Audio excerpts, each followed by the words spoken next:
particularmente a nivel de la articulación sacroiliaca, por lo tanto es más complejo inclusive que el miembro superior y inferior. ¿Ya? Vamos a hablar ahora de columna vertebral. Ahí tenemos la columna. La columna vertebral es el eje principal y por eso forma parte del esqueleto axial o axil y está conformada por la superposición de unidades óseas llamadas vértebras, ya, que obviamente van desde la primera cervical hasta el coxis. ¿Cuál es la unidad estructural y funcional? ¿Cuál es la unidad estructural de la columna vertebral? A ver, ella es la unidad estructural. ¿Cuál es la unidad funcional? Son tres estructuras: la vértebra suprayacente, la vértebra infrayacente y el disco intervertebral respectivo. Esas tres estructuras forman la unidad funcional de la columna vertebral. Ahora, por la forma y disposición de las vértebras, encontramos que se divide en columna cervical, columna dorsal o torácica, columna lumbar y columna sacrocoxil. ¿Ya? Si lo observamos en el plano frontal, vamos a ver que forman prácticamente una vertical, una línea rectilínea. Ahora, ¿es tan rectilínea? No, pero lo suficiente como para poder definirla así.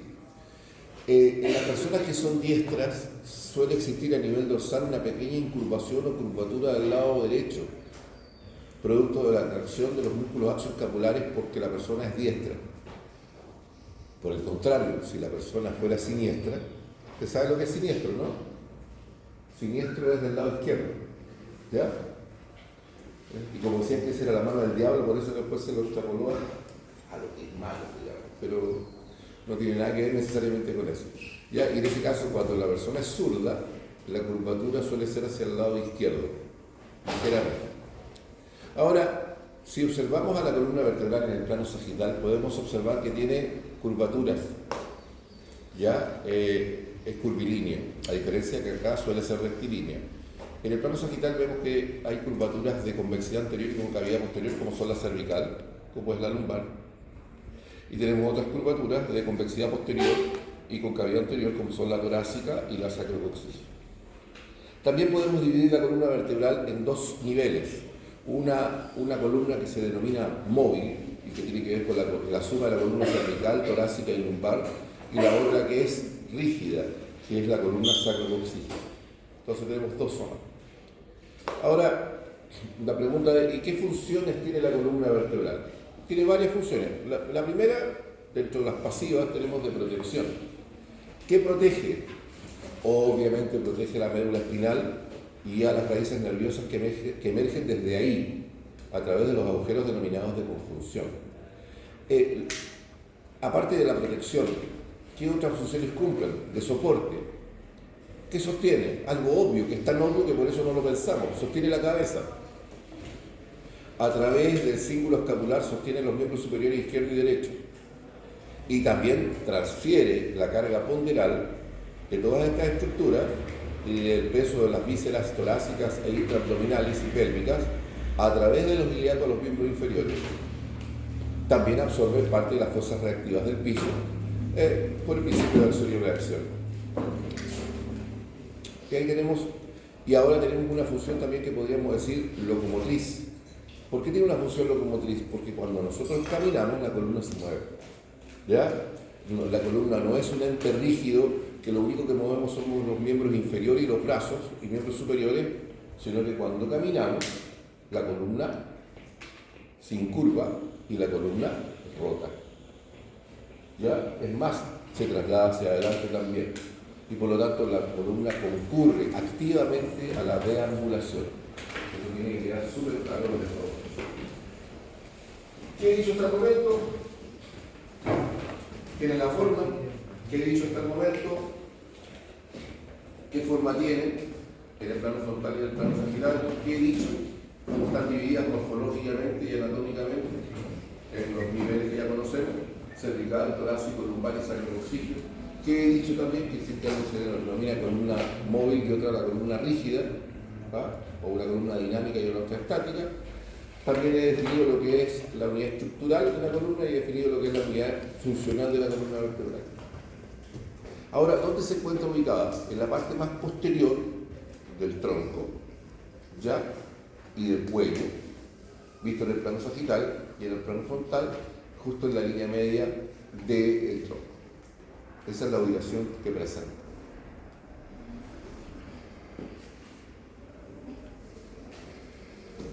Acá podemos ver algunas cosas básicas. Esta es la unidad funcional, que ya lo había comentado previamente, y dije que protegía la médula espinal. Ahí tenemos la médula espinal dentro del conducto vertebral o agujero vertebral, y podemos ver la emergencia a través de los agujeros de conjunción de las raíces nerviosas. Que después vamos a ver que son 8 cervicales, 12 dorsales, 5 lumbares, 5 sacras. ¿Ya? En fin, después vamos a ver con más detalles. Aquí tenemos el índice reactivo de Delmas acá abajo y arriba la resistencia según Capanghi de la columna vertebral. Y te dice, bueno, yo ya estoy piti, así que yo ni lo leo, pero no necesito leerlo. ¿Ya? Y dice que la columna vertebral, la resistencia es igual a n cuadrado más 1. N cuadrado es el número de curvaturas de la columna móvil más 1. Significa que si tenemos tres curvaturas móviles, que está considerando las curvaturas móviles, 1, 2, 3, sería 9, ¿no es cierto? Más 1, 10. Significa, retóricamente, que la columna con curvaturas es 10 veces más resistente que si fuera una columna recta. La pregunta es, ¿es tan así? No es tan así. Lo que sucede es que Capanghi lo simplifica para que pueda entenderlo la mayoría de las personas, pero la verdad es que es la capacidad de absorber impactos, ¿ya? Y eso es lo que lo torna más resistente. A ver, ¿sabes lo que es el Partenón, no es verdad? No dije panetón, por si acaso, no es una comida peruana, no es un queque. El Partenón, nosotros, es una construcción griega que tiene unas columnas, ¿ya? Y las columnas pueden soportar mucha carga. De hecho, probablemente mucho más carga que si la columna fuera curvada. Siempre y cuando esa carga fuera estática, que significa que no se mueva. ¿Ya? No es lo mismo, permiso, no le voy a hacer mal el moño. No es lo mismo si yo hago una carga axial así, que no se mueve, a que si yo hago una carga que se mueva así o haga esto, arriba o abajo, se mueve en varias direcciones del espacio. Cuando el movimiento que se ejerce sobre la columna rígida es de esta manera, existen más posibilidades que la columna rígida se destruya. Por el contrario, si la columna tiene cierto grado de flexibilidad y tiene curvatura, puede absorber esta vibración. A eso se refiere realmente. No es que necesariamente sea mucho más fuerte que una columna rígida, simplemente que es mucho más resistente a una carga axial que se mueve. Bueno, nosotros nos movemos todo el tiempo, obvio. Y el índice relativo de Delmas considera, ¿no es cierto? Dice ahí la altura por cierto dividido por la longitud. ¿La altura y la longitud es lo mismo? ¿La altura y la longitud es lo mismo? Yo creo que no. A ver, pensemos en la columna. Voy a dibujar la columna acá de manera muy simple. La columna cervical, la columna dorsal, la columna lumbar y la sacrococcígea. ¿Todos me siguen ahí? Vamos a ponerle la cabeza acá al cristiano con su nariz y una sonrisa oreja a oreja porque ya no hay prueba. ¿Ya? Entonces, si yo tomo, por ejemplo, desde la columna móvil hasta aquí, hacemos una tangente que pasa por acá. Esta es la altura. Entonces, que esta X sea la altura. ¿Sí? Se pone H por tradición porque en inglés altura se escribe con H. En castellano no, pero... Y la longitud es lo mismo. ¿Cuál es más larga, la longitud o la altura? Porque evidentemente la longitud de la columna sería... Entonces la pregunta del millón es, ¿Qué es más largo, la longitud o la altura? Obviamente la longitud. Entonces no son valores equivalentes. Entonces dice altura por 100 dividido por la longitud. Y eso va a dar un factor. Y este factor generalmente anda en el rango de los 95. Si la persona tiene 94 o menos de 94, pero en particular menos de 94, se dice que esta es una columna de curvas pronunciada y por lo tanto es una columna dinámica. Por el contrario, si el valor que le arroja es mayor a 96, significa que es una columna de curvaduras atenuadas y por lo tanto predomina en un sujeto de columna más bien estática. ¿Sí? El hombre de goma en el circo, ¿en qué categoría andaría? ¿Qué valores tendría que tener? Chiquillo, no es física cuántica, es una respuesta tan simple. ¿Qué valores tendría que tener una persona que es el hombre elástico ahí en el circo? ¿Mayor a 96 o menor a 94? Menor. Menor a 94, porque es de una columna dinámica de curvas pronunciadas. ¿Ya? Pero lo expliqué mejor que el año pasado.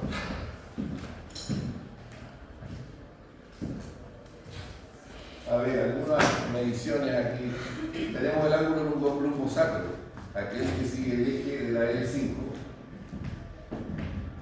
El eje, la perpendicular levantada desde la cortical inferior del cuerpo de la L5 y la perpendicular levantada, ¿no es cierto?, desde la cortical de la base de la S1, ¿no es cierto?, y ese ángulo forma entre la columna lumbar y el sacrococcígea un ángulo de, como dice ahí, 140 grados.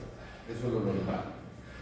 Después tenemos el ángulo sacro, que pasa una tangente por la cortical de la S1 y se corta con quién, con la horizontal y forma un ángulo de 30 grados, que es el ángulo sacro, y el último es el ángulo que se llama de declinación pélvica, que nace del promontorio, que es el extremo antero superior del cuerpo de la S1 y pasa tangente al límite superior de la síntesis pública.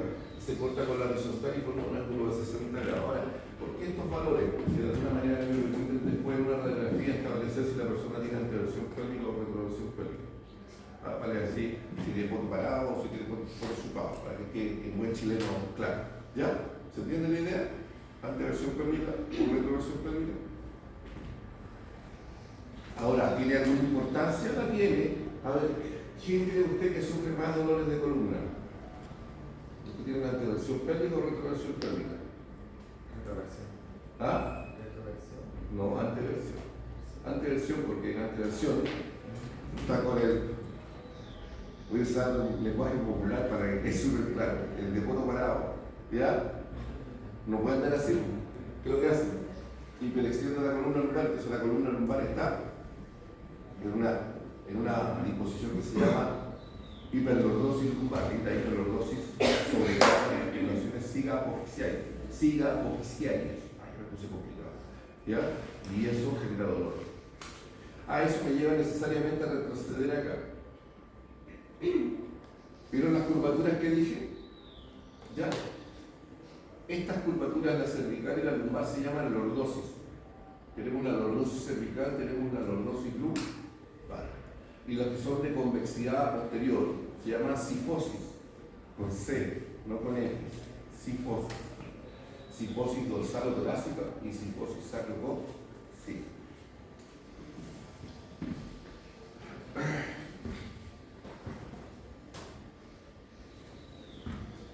Ya. ¿Cuánto mide la columna cervical en altura? 13-14 centímetros.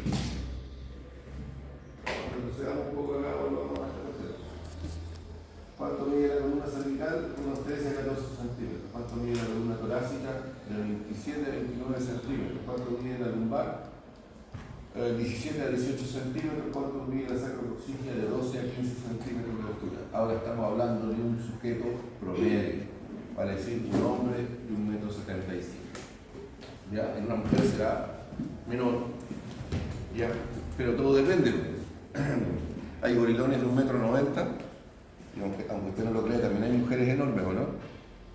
Sí.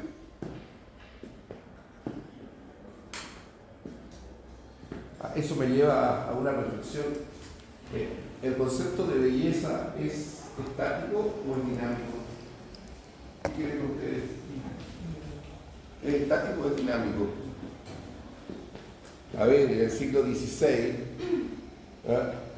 cierto grupo de mujeres se hacían pichicos del fulano, ¿no es cierto?, que tenía, usaba el peluquín blanco, ¿no es cierto?, y se veía para nuestros estándares hoy horroroso, ¿no es verdad? Pero para aquel entonces era pero top. ¿Sí?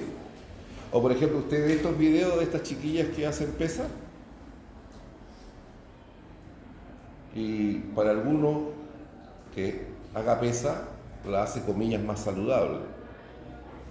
Pero cuando la hipertrofia es masiva, ¿será saludable? ¿Se ve bello? No. Para algunas sí, para algunos no. Por lo tanto, vuelvo a repetir, el concepto de belleza es tan único como la interpretación de cada persona. Por eso por ahí dice el viejo refrán que a nadie le falta Dios, siempre alguien encuentra una pareja, ¿sí o no? Bueno, con algunas excepciones muy marcianas, pero en general es así. Sigamos.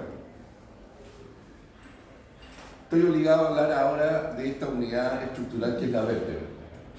Y esta unidad estructural, yo acá la dibujé de la manera más simple posible hace más de 20 años atrás, cuando recién estaba aprendiendo a usar esta cuestión. A ver, yo el año 99 tuve por primera vez mi primer computador, obviamente de mesa. ¿Ya? Me acuerdo que me matriculé en el Magíster, en la Universidad Humana, de la Universidad Castelo Branco brasileña, y le dije a mi madre, le dije a mi madre, me alcanza para pagar el Magíster, pero no me alcanza para comprarme un computador. Y mi madre me regaló el computador. Y en ese computador viejo, estamos hablando de la época de Napster, cuando ustedes ni siquiera habían nacido, ya, hice ese dibujo. Y una vértebra tipo tiene un cuerpo vertebral adelante, que puede ser cilindroideo, como ve ahí, o puede ser cuboideo, irregularmente cuboideo. Y tiene por detrás lo que se llama un arco óseo posterior, y el arco óseo posterior tiene el pedículo. Acá estoy desarrollando un solo lado, ¿eh? Porque están los dos lados. Está el pedículo, está el pilar articular, está la apófisis transversa o proceso transverso, está la lámina y está el proceso espinoso o apófisis espinosa. Ahora, Testi dice que el cuerpo es cilindroideo, que tiene una cara superior, inferior y una cara periférica o circunferencia. Y Rubier dice que no, que es irregularmente cuboideo, que tiene una cara superior, inferior, anterior, posterior, izquierda y derecha. ¿Quién dice la verdad y quién miente? Ninguno de los dos miente, porque la verdad es que para hacer esta figura referencial, Testi utilizó como referente el cuerpo de una vértebra torácica o dorsal, y en el caso de Rubier lo que utilizó es el cuerpo de una cervical. Por lo tanto, ninguno miente, están usando puntos de referencia diferentes. Por lo tanto, esa posibilidad existe. Ahora, si usted se fija la lámina, no sé si alcanzan a ver la lámina, tiene una cara externa, tiene una cara interna, tiene un borde superior e inferior y un extremo anterior que se une al cuerpo y un extremo posterior que se une al pilar articular. El pilar articular suele ser cilindroideo y tiene un extremo superior que se llama proceso articular superior y tiene un extremo inferior que se llama proceso articular inferior. Del costado emerge el proceso transverso, y este proceso transverso tiene una cara anterior, posterior, un borde superior e inferior y dos extremos. Uno lateral real, libre, no se articula con nada, y uno medial, que no es real porque se une al pilar articular.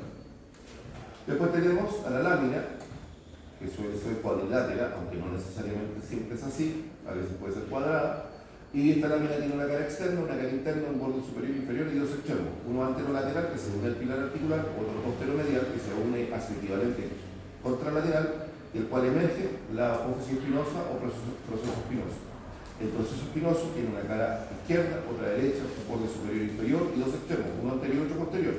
El anterior ya sabemos, se une a las láminas, el punto donde confluyen, y el extremo posterior es libre. Acá está representado ya en un despiece que muestra exactamente lo mismo. Tenemos el cuerpo ahí, esa es una vértebra lumbar por si acaso. Vemos el cuerpo ahí, que es más bien cilindroideo. Tenemos los pedículos, tenemos los procesos transversos, aunque a nivel lumbar en realidad se llaman procesos costiformes o apófisis costiformes. Acá tenemos el pilar articular con el proceso articular superior a ambos lados y por debajo se insinúa el proceso articular inferior.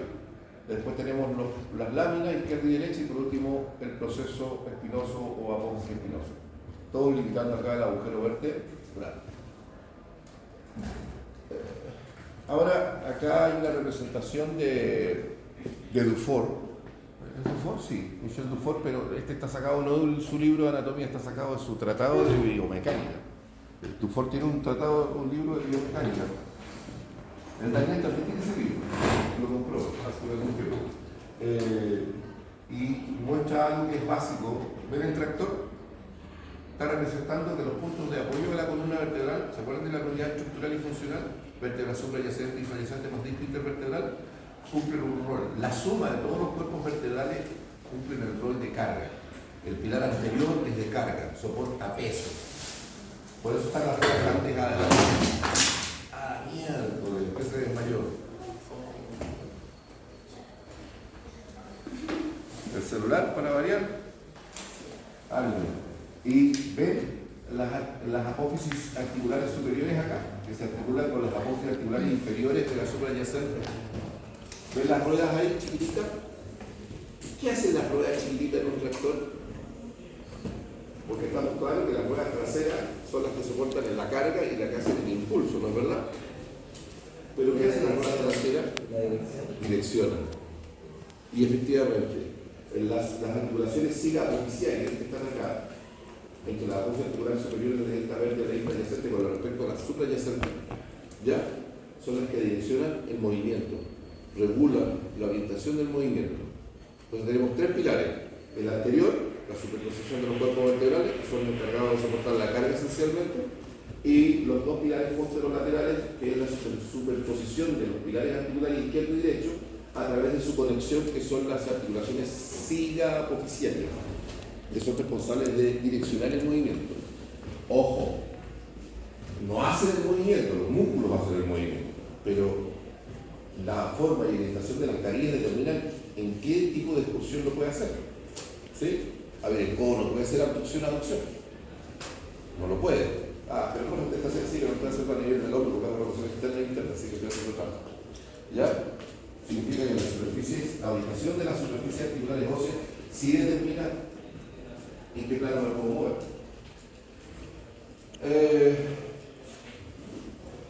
Ahora voy a hablar de las características regionales de las vértebras, para decir cómo yo sé que una vértebra es cervical, cómo yo sé que una vértebra es dorsal, cómo yo sé que una vértebra es lumbar. ¿Estamos claros? A ver, voy a partir al revés de todos los años, voy a partir de la manera fácil. Y para eso voy a acordarme de la matemática y me voy a acordar de nuestro nunca había considerado testigo. El doctor Testi dice que una vértebra será cervical sí o solo sí tiene agujero transverso. Para decir, pero ese orificio ahí no tiene uno solo, porque este es el agujero vertebral, ¿no? Entre el cuerpo y el arco óseo posterior divide el agujero vertebral, por donde discurre la médula espinal. Pero acá a los lados, a nivel de los procesos transversos, encontramos los agujeros transversos. Una vértebra solo puede ser cervical si los tiene. Si no tiene agujero transverso no puede ser cervical. ¿No? ¿Cómo reconozco a una vértebra lumbar? Perdón, dorsal. Reconozco una vértebra dorsal porque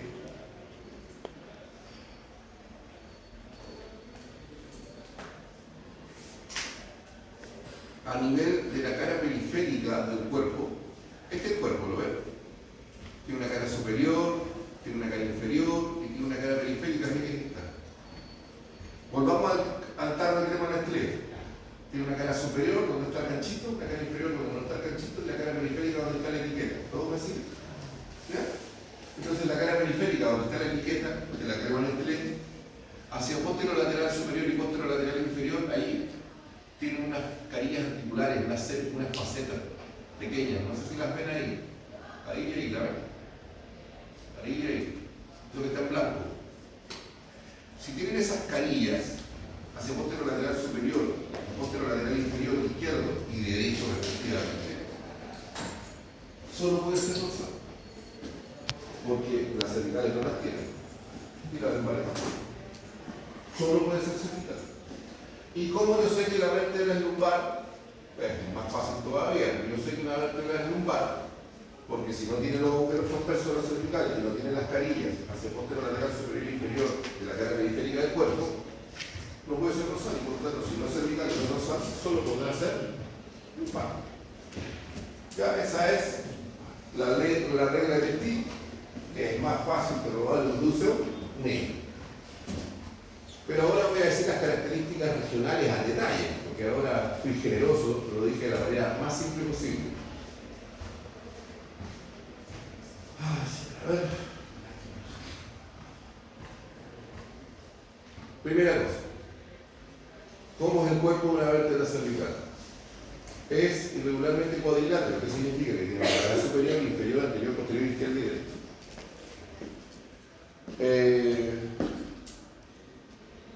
Su diámetro transverso, es mayor que el anteroposterior.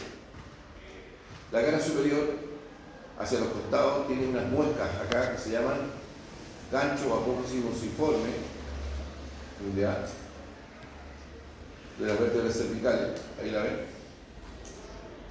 Y la cara inferior tiene una carilla, acá abajo, que está diseñada para recepcionar las apófisis muciformes o procesos muciformes del cuerpo de la vértebra inferior. Después, ¿qué voy a observar? Voy a ver que del costado, de la cara lateral, emerge la raíz anterior de la apófisis transversa o proceso transverso, que remata en un tubérculo, que se llama tubérculo anterior de la raíz anterior del proceso transverso. Y hacia posterolateral, entre la cara lateral y la cara posterior, emerge el pedículo, que se dirige hacia atrás y hacia afuera, en dirección al pilar articular, el cual se fija, o se articula o se fusiona. Del pilar articular emerge la raíz posterior del proceso transverso, que remata en el tubérculo posterior de la raíz posterior del proceso transverso. Entre ambos procesos, vale decir, de ambas raíces, de la raíz posterior y de la raíz anterior, se une por una lámina ósea de concavidad superior y convexidad inferior, ahí está, ¿ya? Lo cual circunscribe el agujero transverso. Entonces la pregunta de prueba, ¿qué estructuras circunscriben el agujero transverso? Lo circunscribe la cara lateral del cuerpo, la raíz anterior, el pedículo, el pilar articular, la raíz posterior y esta lámina que une a las raíces anterior y posterior. Todas estas estructuras limitan el agujero transverso. Un detalle. Siempre el tubérculo posterior de la raíz posterior suele ser más grande que el tubérculo anterior de la raíz anterior. Repito, esto no es banal, tiene importancia. Siempre el tubérculo posterior de la raíz posterior es más grande que el tubérculo anterior de la raíz anterior. Pilar articular. El pilar articular se encuentra dispuesto más bien oblicuamente. Es decir, el pilar no está así, sino que usted lo ve, está con una pequeña oblicuidad. Y remata el proceso articular superior y el proceso articular inferior, que tienen carillas. ¿Ya? La carilla del proceso articular superior mira hacia arriba y hacia atrás, y la carilla del proceso articular inferior mira hacia abajo y hacia adelante. ¿Ya? Después del pilar articular, hacia atrás salen las láminas. Estas láminas son más anchas que altas. A ver, ¿qué significa más anchas que altas?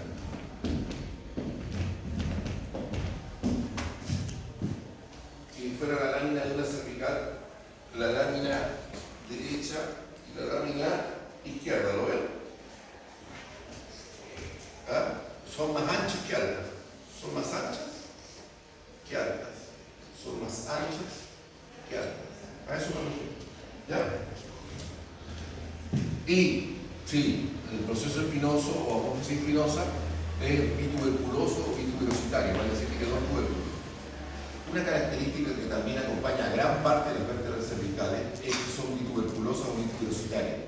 Tienen dos tubérculos los procesos transversos, tienen dos tubérculos del proceso espinoso. El agujero vertebral que limita el cuerpo con todo el arco óseo posterior es triangular de base anterior. Eso después no.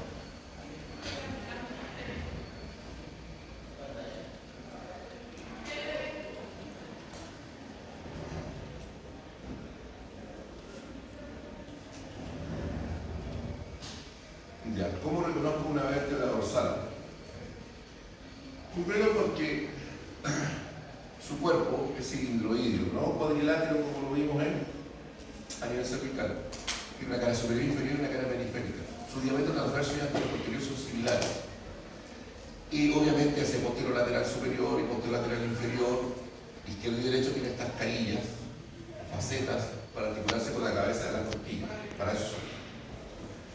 Y después, eche la parte posterior de la circunferencia y la parte lateral. Emergen los pedículos que se dirigen hacia atrás, ligeramente hacia afuera y terminan en el pilar articular. El pilar articular, en este caso, no es tan oblicuo como a nivel cervical. Recuerden que a nivel cervical el pilar articular estaba así. Acá igual está oblicuo, pero menos. ¿Ya? No totalmente vertical, pero menos oblicuo que en el caso de la cervical. Y también remata en una apófisis articular superior, ahí una apófisis articular inferior. Usted debiera recordar las orejas de un pastor alemán, por lo menos para superiores. Y la carilla articular de las superiores mira hacia arriba, hacia atrás y hacia afuera. En cambio, las inferiores, que parecen lentejuelas adosadas a la cara anterior de la lámina, miran hacia abajo, hacia adelante y ligeramente hacia adentro. Después tenemos los procesos transversos o apófisis transversas, que se dirigen hacia los lados, hacia afuera y hacia atrás. A ver, piensen en un cabro chico. Cuando yo era cabro chico, le existían los aviones a propulsión a chorro, porque viejo. Los cabros chicos cuando jugaban a los avioncitos no jugábamos así, no jugábamos así. Significa que las transversas van hacia afuera, pero hacia atrás. Ahora, en la cara anterior del proceso transverso tienen una carilla, ¿la ven? Esta carilla es para articularse con el tubérculo costal de la costilla. ¿Ya? Y las láminas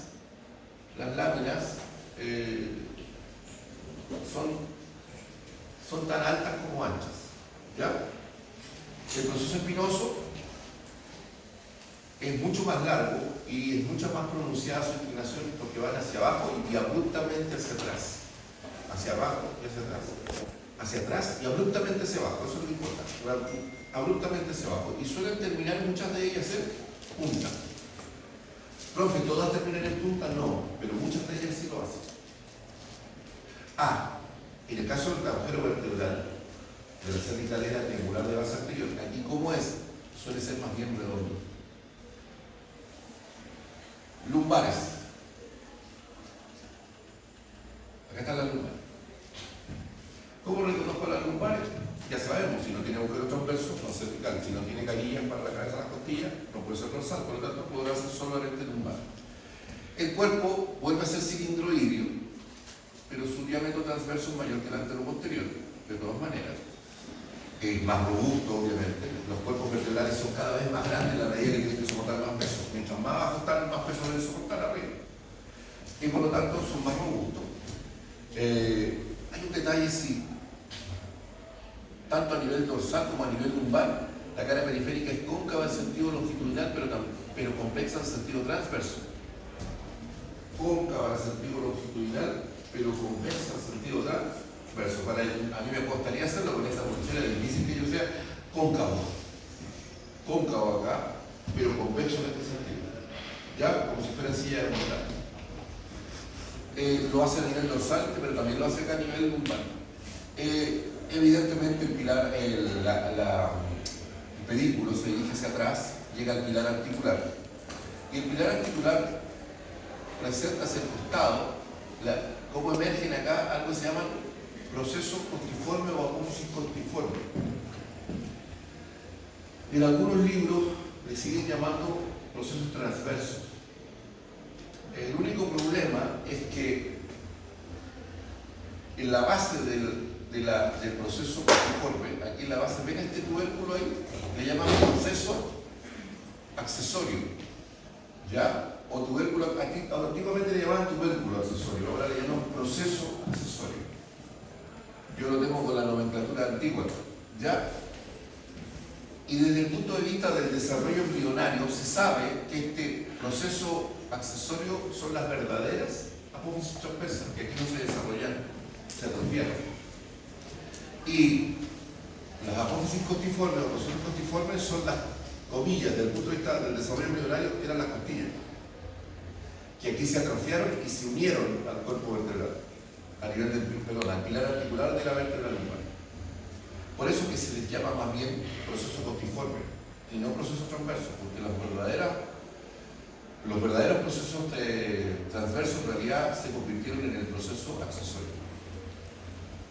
Del pilar articular tenemos un pilar articular superior, procesos articulares superiores e inferiores, pero estos,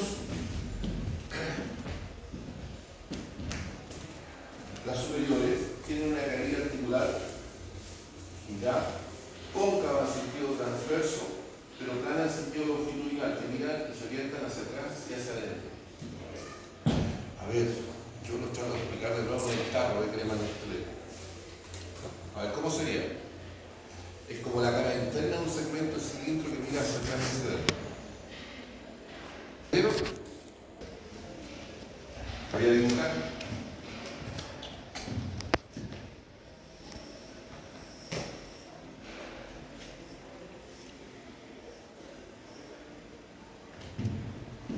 Y voy a dibujar la carilla del proceso articular superior, y yo dije que mira hacia atrás y hacia adentro. Acá está la espinosa, ¿lo ven? Entonces, ¿qué dije yo? Piensen en el famoso tarro. Acá está el tarro. ¿Dónde estaría la etiqueta del tarro de crema?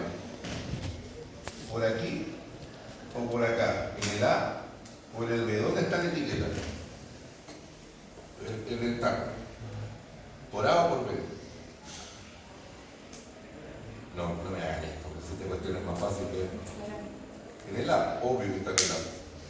¿Sí? Entonces yo digo, voy a extrapolar esta figura acá.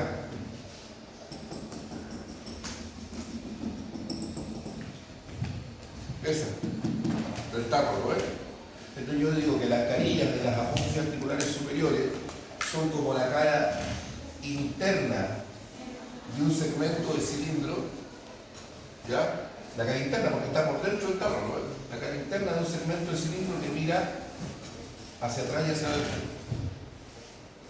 Eso es lo que estamos haciendo. Obviamente, la carilla articular del proceso articular inferior, ¿ya?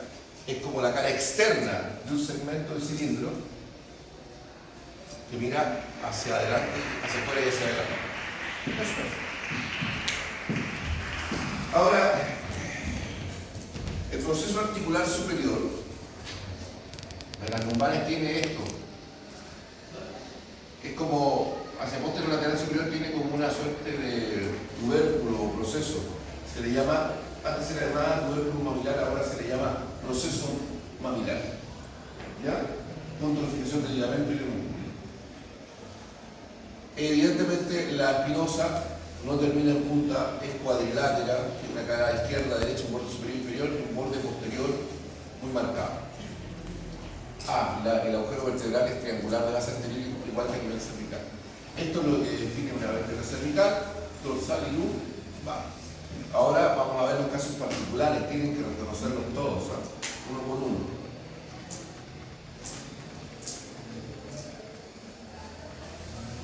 Ya.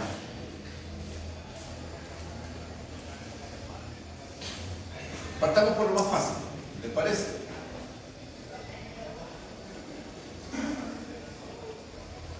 Ya. Ese es el Atlas, o C1, vértebra cervical 1. ¿Cómo reconozco la C1?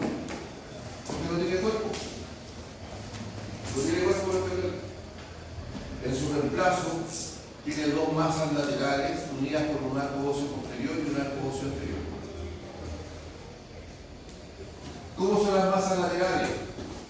Como una pelota de rugby, bizarra.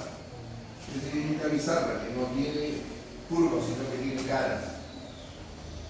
Piensen en una pelota de rugby y pónganle caras. Cara superior, cara inferior, cara lateral, cara medial. Un extremo anteromedial. Un extremo anteromedial y un extremo posterolateral. ¿Sí? Y el arco óseo posterior, ¿cómo es? Tiene un borde superior, tiene un borde inferior, tiene una cara posterior, convexa hacia atrás, una cara anterior, cóncava hacia adelante y dos extremos anterolaterales. Todos me siguen, no están más perdidos entre ellos. A ver.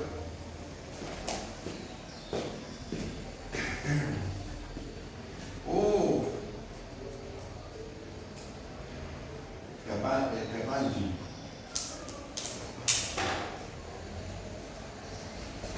¿Quién tomó por asalto la biblioteca de la Universidad de Tarapacá?